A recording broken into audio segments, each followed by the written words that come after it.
அன்பு வணக்க நண்பர்களே, அனைவரும் வெற்றி அடைய எனது மனமார்ந்த பிரார்த்தனைகள். சரி, திருமண வாழ்க்கையில் பிரச்சனையாக இருக்குது. சரி, திருமண வாழ்க்கை பிரச்சனையாக இருக்குது. ஆனால் நான் நியூமராலஜி செக் பண்ணிட்டேன், ஆஸ்ட்ராலஜி செக் பண்ணிட்டேன், பரிகாரங்களும் செய்துட்ருக்கேன், எந்த ஒரு மாற்றமும் இல்லை அப்படின்னு சொல்கிறது நம்ம கேள்விப்பட்டிருப்போம். ஓகே, இங்கே என்ன சொல்ல நான் ஆசைப்படுறேன்னாக்கா, நீங்கள் எத்தனை விதமான பரிகாரங்கள் செய்தாலும் சரி, எத்தனை வாட்டி நீங்கள் ஜாதகம் பார்த்தாலும் சரி, நியூமராலஜி பார்த்தாலும் சரி, உங்கள் குணத்தை நீங்கள் மாற்றிக்கொள்ளவில்லைனாக்கா கண்டிப்பாக எந்த மாற்றமும் வராது.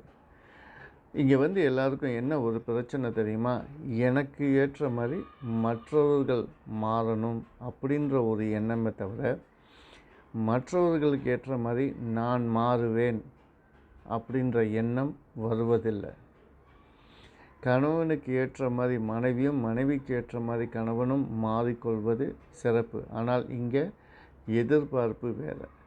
எனக்கு ஏற்ற மாதிரி என் மனைவி மாறணும் அப்படின்றதும், அல்லது எனக்கு ஏற்ற மாதிரி என் கணவன் மாறணும் அப்படின்ற எண்ணமும் உங்கள் கூட இருக்கிற வரை, அந்த ஈகோ இருக்கிற வரை உங்கள் குடும்பத்தில் எத்தனை பரிகாரங்கள் செய்தாலும் மாற்றம் வராது.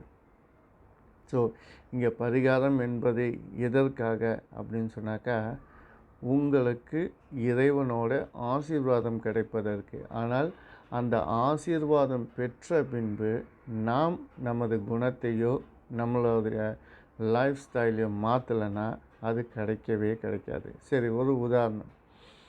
நமக்கு சளி பிடிச்சிருக்குது. நமக்கு சளி பிடிச்சதுனால கிளினிக் போய் மருந்து எடுக்கிறோம்.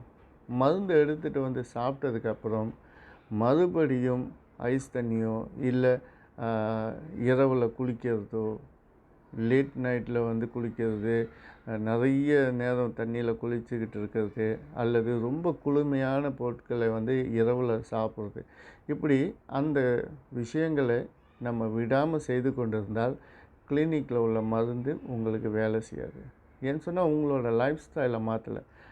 அதே மாதிரி தான் நீங்கள் பரிகாரம் மட்டும் செய்தால் பத்தாது. உங்களுடைய லைஃப் ஸ்டைலை மாற்றணும். எது மிஸ்டேக்னு நீங்கள் கண்டுபிடிக்கணும். அந்த மிஸ்டேக்கை தெரிஞ்சுக்கிட்டு நீங்கள் சரிப்படுத்தணும். முதல்ல நம்மக்கிட்ட நம்ம சரிப்படுத்தணும்.